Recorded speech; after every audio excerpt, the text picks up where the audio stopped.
के लिए खुद को समर्पित किया और वो सभी महान विभूतियां जो आज इस भारत को राष्ट्र बनाने में लगी हैं और भविष्य में भी बनाएगी, ऐसी सभी विभूतियों को नमन करते हुए आप सभी लोगों को जय भीम, नमो बुद्धाय। नमो बुद्धाय, जय भीम। जय भीम, धन्यवाद।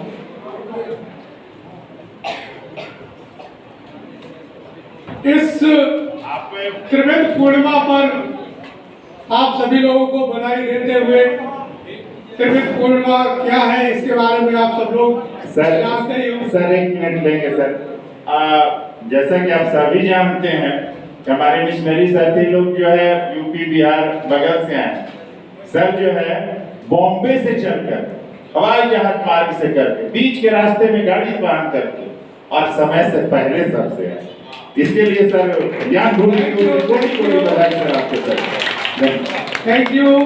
ये आप सब लोगों का प्यार है और मेरा कर्तव्य है, इसलिए मैं यहाँ तक पहुँचा हूँ। तो इस त्रिवेद बुद्ध पूर्णिमा की सब लोगों को बधाई। आज के दिन सिद्धार्थ से बुद्ध बने और जन्म लिया, ज्ञान प्राप्ति हुई और महापरिनिर्वाण को प्राप्त हुए। ऐसे शुभ अवसर पर ऐसा सहयोग शायद मुझे लगता है किसी और का नहीं हुआ है अभी तक। तो ऐसे शुभ अवसर पर और वो भी बिहार में बोधगया में बोलने का अवसर मिल रहा है, इसके लिए मैं आप सब लोगों का कृतज्ञ हूँ। पॉइंट पर आता हूँ। अगर हमें जीना है तो क्या नमक के बगैर जी सकते हैं? अगर व्यक्ति बीमार नहीं है, स्वस्थ है, बीमार है तो उसके अलग बात, उसको ट्रीटमेंट देना ही होगा। अगर बीमार नहीं है तो नमक के बगैर जी सकते हैं? जी सकते हैं, जी सकते हैं, क्योंकि जितना नमक हमारे शरीर को चाहिए उतना प्रकृति ने सभी जो हमारी सब्जियां हैं, खाने पीने की जो नेचुरल जितनी भी है वेजिटेबल्स, उसमें दिया हुआ है। बाकी एक्स्ट्रा जो भी हम नमक खा रहे हैं वो अपने टेस्ट के लिए खा रहे हैं।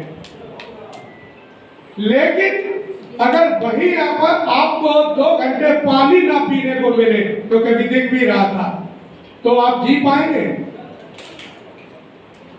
जी पाएंगे? नहीं।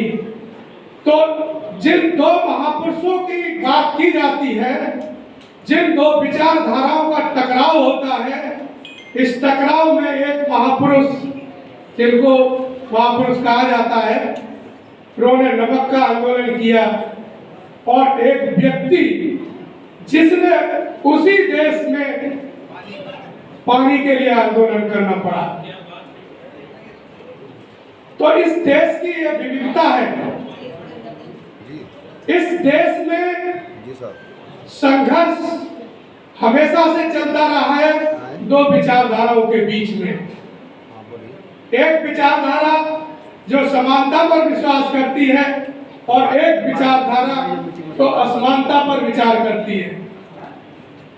जब जब असमानताओं का वर्चस्व होगा तो किसी न किसी वर्ग का शोषण होगा, लेकिन समानता की विचारधारा की जब स्थापना होती है तो उसमें सभी को सारे अधिकार मिले होते हैं। अब ये अधिकार मिले हमें संविधान से मिले। इस संविधान में सिर्फ अधिकार की ही बात नहीं हुई, फंडामेंटल राइट तो 5 या 6 है। पहले 6 थे, अभी 5 है, 7 थे, चलिए 6 है। लेकिन फंडामेंटल ड्यूटी कितनी है? फंडामेंटल ड्यूटी 11, वैसे 10 है, आप 11 बता रहे हैं। तो जो फंडामेंटल ड्यूटी कितनी है? ज्यादा है। इसका मतलब ये हुआ कि अगर आपको अपने कर्तव्यों का संरक्षण करना है, बचाए रखना है, तो आपको कर्तव्य ज्यादा करने होंगे।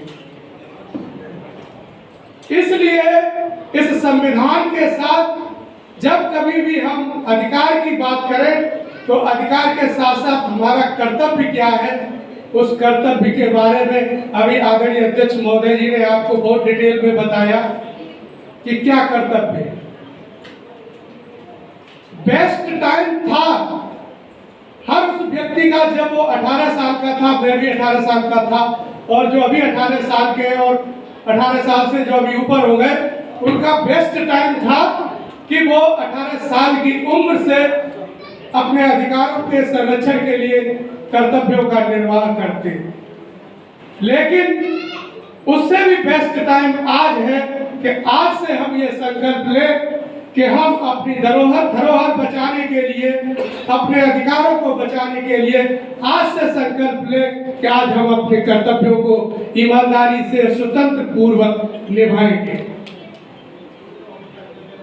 बिना कर्तव्य के, बिना संघर्ष से कुछ भी हासिल नहीं हुआ है।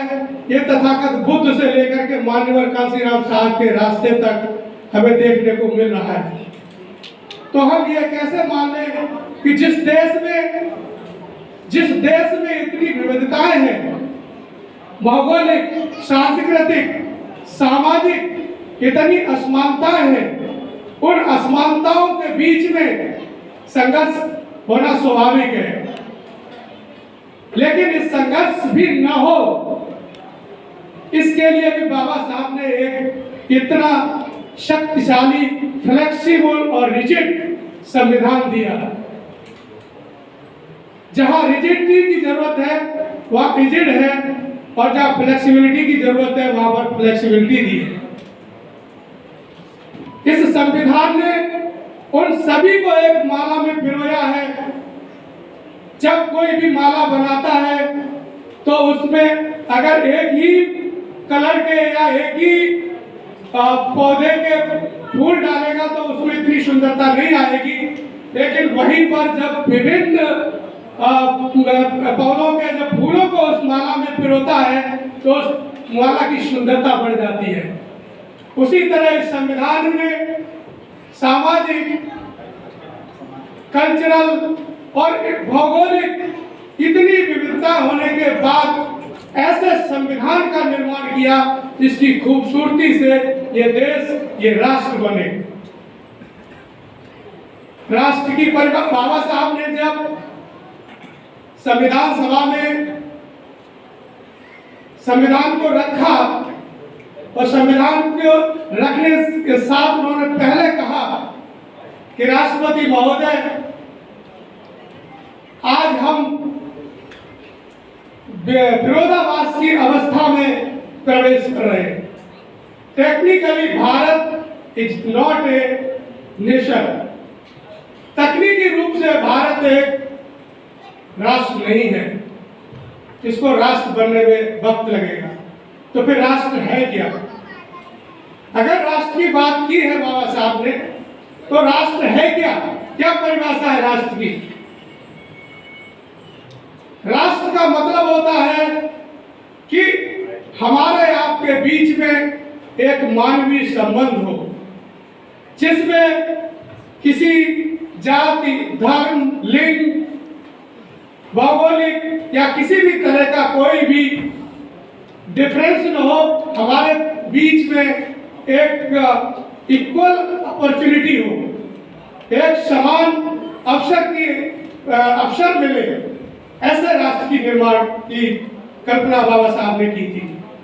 और उस राष्ट्र निर्माण में सिंपल भाषा में अगर हम कहें तो जैसे कोई व्यक्ति अपना घर बनाता है, घर बनाने के लिए, उस घर को बनाने के लिए जब घर के सारे सदस्य उसमें काम करते हैं, फादर या जो भी फाइनेंशियल अर्नर है, जो पैसा पैदा करता है, वो अपना पैसा लगाता है, घर के सदस्य देखभाल करते हैं और मेहनत करते हैं, तब उस घर को बनाते हैं। अर्थात उस घर को बनाने में सबका योगदान होता है अपने अपने लेवल पे।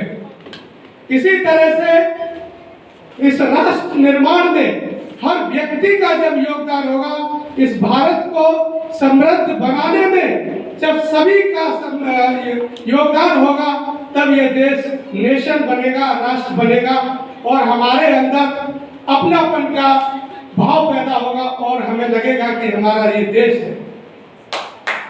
जब तक हमको ये डर फील होगा कि हम यहाँ से निकलने के बाद किस आधार पर हमारा डिस्क्रिमिनेशन होगा, किस आधार पर हमारा शोषण होगा, हम ये फील ही नहीं कर पाएंगे।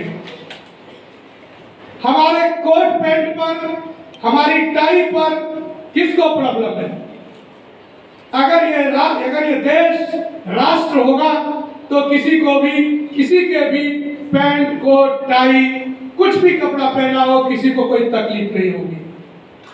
अगर किसी के कोट पैंट या किसी भी तरह के वस्त्र पहनने पर, कोई भी गाड़ी प्रयोग करने पर, मूछ रखने पर या न रखने पर, जींस पहनने पर या न पहनने पर, जहां पर भी भेद प्रतीत होगा, जहां पर भी किसी को तकलीफ होगी तो ऐसा देश राष्ट्र नहीं हो सकता है। ऐसे राष्ट्र की कल्पना बाबा साहब ने की। हम सबका ये कर्तव्य है कि हम ऐसे राष्ट्र का निर्माण करें। और कभी भी ये बात तो हमें सोचनी नहीं है कि हम अकेले चले थे।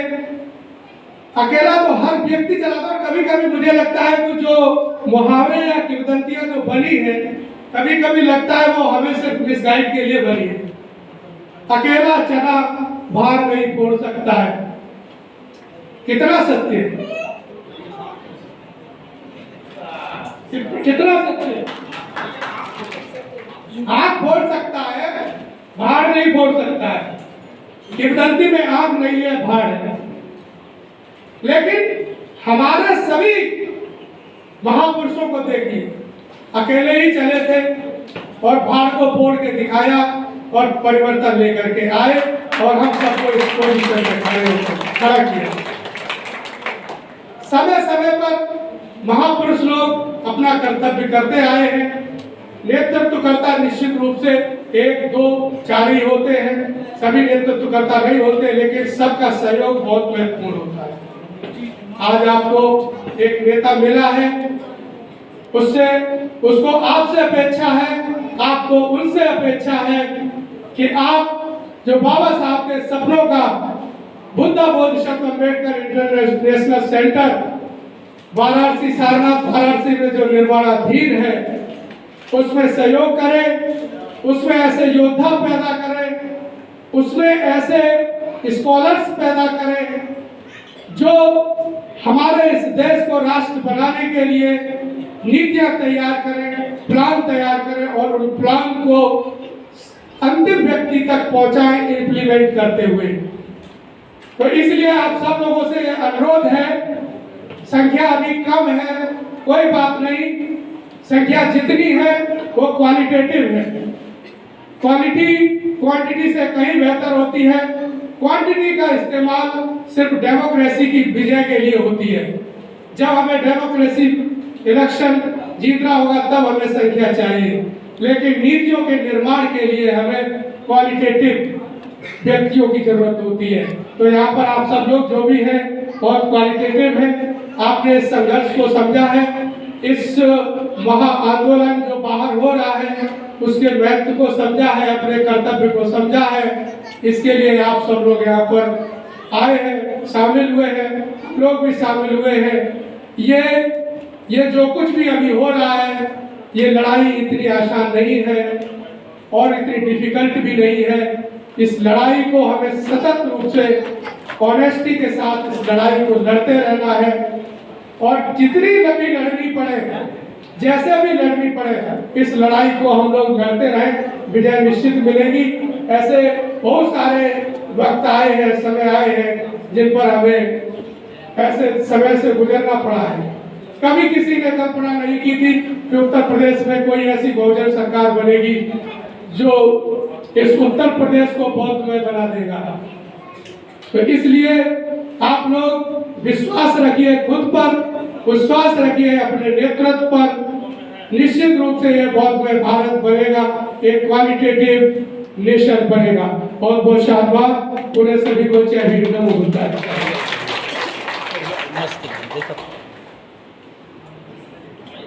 बहुत बहुत धन्यवाद सर। सम्मानित साथियों, यदि आप हमारे इस चैनल आवाज़ का ऑफिशियल, जिस पर नियमित सुबह 5 बजे डॉक्टर अंबेडकर संदेश आपको मिलता है, आप हमारे इस चैनल को सपोर्ट करना चाहते हैं तो हमारा आपसे निवेदन है कि आप हमारे इस चैनल को सब्सक्राइब कर लें, वीडियो को शेयर, लाइक, कमेंट जरूर करें।